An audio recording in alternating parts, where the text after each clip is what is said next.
मानव स्वास्थ्य और पानी।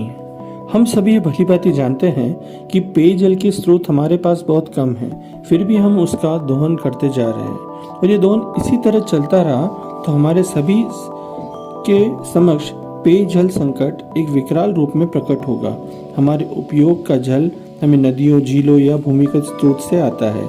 हम जल का उपयोग भी करते हैं और उपयोग के साथ उसे दूषित भी कर डालते हैं, जैसे कि हमारे जीवन दाता पर ही द्विधारी तलवार से हम वार कर रहे हैं। अगर मैं ये कहूँ जल ही जीवन है तो कहना अतिशयोक्ति नहीं होगा। जल का उपयोग हम जीने, भोजन बनाने, बर्तन व कपड़े धोने, नहाने व शौच के लिए, कृषि व उद्योग धंधों के लिए करते हैं। जल ही एकमात्र ऐसा स्रोत है जो ठोस, द्रव्य व गैस तीनों अवस्थाओं में एक साथ प्रकृति में मौजूद होता है। जो जल हमें मिलता है तो उसमें बहुत सारे कण व सूक्ष्म जीव युक्त होता है। इसमें से कुछ हमारे मित्र, कुछ हमारे शत्रु होते हैं, यानी कुछ हमारे शरीर को फायदा पहुंचाते हैं तो कुछ नुकसान भी करते हैं। पीने योग्य जल के गुण। पीने योग्य जल में आंखों से दिखाई देने वाले कण, वनस्पति के साथ हमें हानि पहुंचाने वाले सूक्ष्म जीव ना हो, जल का पीएच संतुलित हो, ऑक्सीजन पर्याप्त मात्रा में घुली हो। जल हमारे शरीर में होने वाली शारीरिक क्रियाओं में सहायता करता है। शरीर की समस्त उपापचयी क्रियाएं जल द्वारा ही संपादित होती है, इसलिए हमें स्वस्थ रहने हेतु कम से कम 8 से 10 गिलास पानी पिए। यदि आप शारीरिक श्रम ज्यादा करते हैं तो आपको 16 से 20 गिलास पानी पीना चाहिए। सही मात्रा में पानी पीने से उपापचय सही होगा, जहरीले पदार्थ शरीर से बाहर अपने आप निकल जाएंगे, जिससे आप सदैव रोग मुक्त रहेंगे। पर्याप्त मात्रा में जल अगर शरीर में होगा तो आप चुस्त व ऊर्जावान बने रहेंगे और जरा ही थकान आपको महसूस नहीं होगी।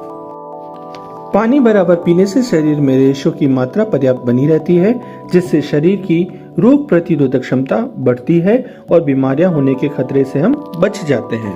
प्रचुर मात्रा में जल पीने से अनावश्यक चर्बी शरीर में जमा नहीं होगी, किसी भी प्रकार की एलर्जी नहीं होगी, फेफड़ों में संक्रमण नहीं होगा, अस्थमा और आंत की बीमारियां भी दूर रहेगी, पथरी का खतरा भी टल सकता है और सर्दी जुकाम से जैसे रोग से भी हम बचे रहें। दूषित जल के दुष्प्रभाव। पीने का पानी अगर साफ नहीं है तो हम कई बीमारियों की चपेट में आ सकते हैं। बीमारियां पानी में रहने वाले रोग कारक के कारण आती है, जो पानी के साथ शरीर में प्रवेश कर जाते हैं।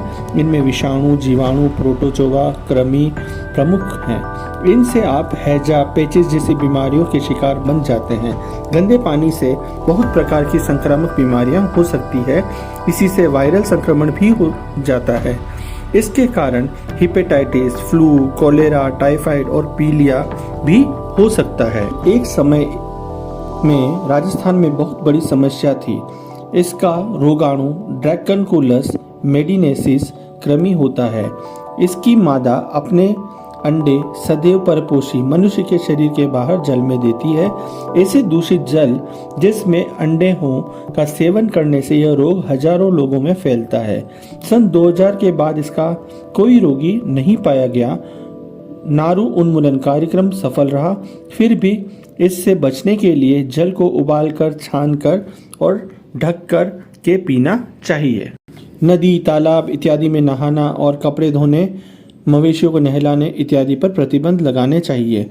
समय समय पर इनकी सफाई करनी चाहिए, क्योंकि स्वच्छ जल है तो स्वच्छ कल है। अन्यथा पीने योग्य पानी भी हमें विदेशों से मंगवाना पड़ेगा। फिर मानव जीवन का जो हास होगा हम उसे रोक नहीं पाएंगे।